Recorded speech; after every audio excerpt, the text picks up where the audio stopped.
Hey, what's up, team? It's Sherman here from Geek Psychology. This video is on the panic mechanic, explaining how the functions kind of shift from within your egoic control, mainly, into the kind of shadow realm of things.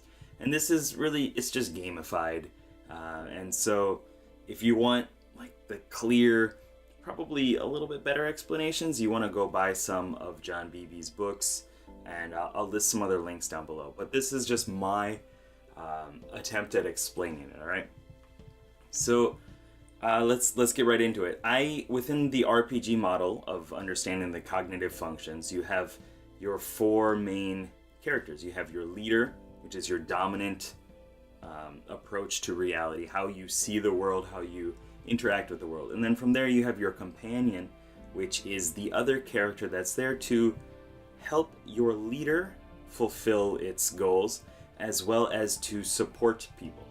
And so we're going to be talking about the companion in this video and what happens when there's too much stress and they kind of flip out and they go wild, they go chaotic, and their alignment is no longer with the ego. So starting out, your auxiliary function, which I call the companion, is what is going to be used usually to mentor and support people. It's generally there to encourage and enable them to do whatever they're trying to do. It's to give advice a lot of times. It's also to support your leader. So for me, I'm an INFP, so introverted feeling is my leader. It's kind of like this priesty or druidic class, however you want to think of it, but I think of it as a healer. And then from there, the companion is extroverted intuition. So it's this kind of slightly, let's say, wild, a little bit bouncy, kind of like electricity. It's just kind of like all over the place. I think of it usually as a gunner, shotgun, a bunch of pistols, just tons of different weapons that they can pull out at any time to shake up the situation, throw down some AoE or something, kind of enable a new way of perceiving the situation. So when people come to me for support, they ask me questions like, hey, can you help me out with this, whatever it is. I usually try to give them new possibilities. I try to allow them to see the world in a different way so that they're able to notice the possibilities, notice the different options, the different choices, and create a new option from there and create a new path for them to take. So that's how my extroverted intuition comes out. And so it's a lot of protection, support, things like that. It's a good companion. It's like Samwise and Frodo. Okay, Samwise, I don't, whatever way you perceive who the hero or the protagonist is of that story, that's up to you, but just go with me here. It's the guy that's there to help carry and support the leader as they go along their path. And this works with other people too. I keep saying that, but that's how it comes out a lot of times. If you think of how you envision a good teacher, it probably comes from fulfilling the archetypal energies that are there that represent the teacher. So let's continue on with this a little bit. So you have the companion. I feel that if it's leveled up and it's fully embraced and you've spent a lot of time leveling that companion as it's along the journey with you, then it'll shift into the mentor. And the mentor is just a higher level version of that. The companion, he can kind of mess up every once in a while. He's got his own goals, or she's got her own goals, but the mentor is there more to guide the subordinate or the student or whatever it is towards going to a better position and a better life and teaching them the skills. All right, so that's kind of how I feel the auxiliary function comes out if you've really embraced it. John Beebe calls it the good parent. Makes sense, right? If you think of a good parent, that's what they're there to do. They're there to support their child's growth. And they have different ways of doing it. Not everybody does it through giving new possibilities like I did. Not everybody does it through feelings and emotions and things like that. You could have introverted thinking in, for example, an ESTP or ENTP. That is the auxiliary function. I consider it to be like this arcanist or a wizard or something like that. You could still use that to support other people and to enable them to make better choices or see the world in a better way, right? It's through giving sound logic and explaining the different models of understanding the world and the different taxonomies and defining and clarifying all these different things. That could still be very helpful to people, right? So don't get too pigeonholed into the idea that support is always through healing and feelings and emotions and things like that, right? For an INFP, my companion is extroverted, okay? But when it's shifted into my sixth function, it's introverted. So it's still intuition, but it's twisted. It's looking the opposite direction. And this will come out in a critical parent way, as John Beebe says. You can think of it as the Senex, or the kind of like old crotchety man, like that bitter archmage that's just like, what do you want? That's kind of how that's coming out. It could be a woman too, whatever, like a witch or a hermit or something like that. But it's not supportive. It's belittling. It's trying to diminish and take away from people. And it's hypercritical. It's controlling. It creates fear. If you think of like, I keep imagining it as an ogre.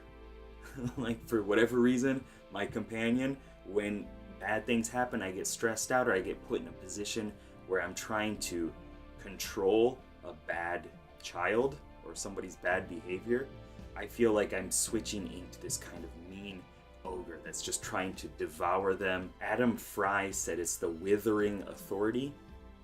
It's a pretty cool word for it. Brings a lot of different RPG ideas to it. As a little bit more practical example here, if you think of an ESFJ, for example, someone who you would imagine is very supportive, usually, they're naturally trying to help people through giving them introverted sensing advice, saying like, this is how things work. This is, the information that's going to be helpful for you to continue along and stabilize the situation and make sure that unexpected things don't happen, right? So this is the procedure that you should go through in order to cook this delicious meal. If you switch that and go into the chaotic realm of things and the Senex comes out, or this bitter sergeant, or whatever word you want to call it,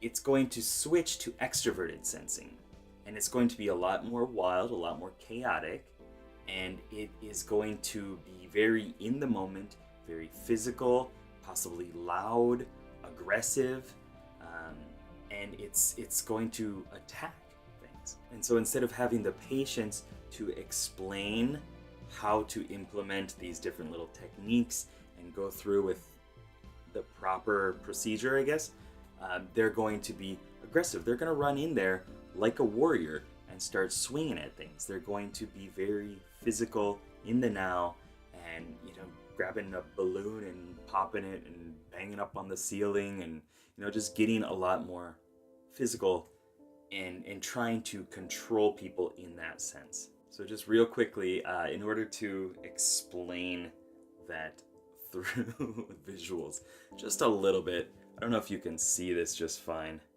Yeah, these are from Runehammer from Index Card RPG. Look him up.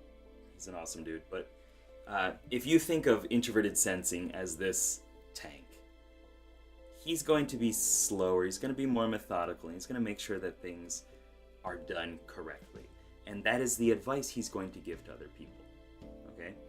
But if it switches to this chaos realm and you have this guy trying to give you advice, it's not going to go probably like you want. Like, this guy is going to come out instantly and just be like, I'm just going to beat the crap out of things until you understand it. And it's probably going to humiliate you, it's going to disable you, it's going to make things not fun for anybody. And that's how the sixth function can come out a lot of times.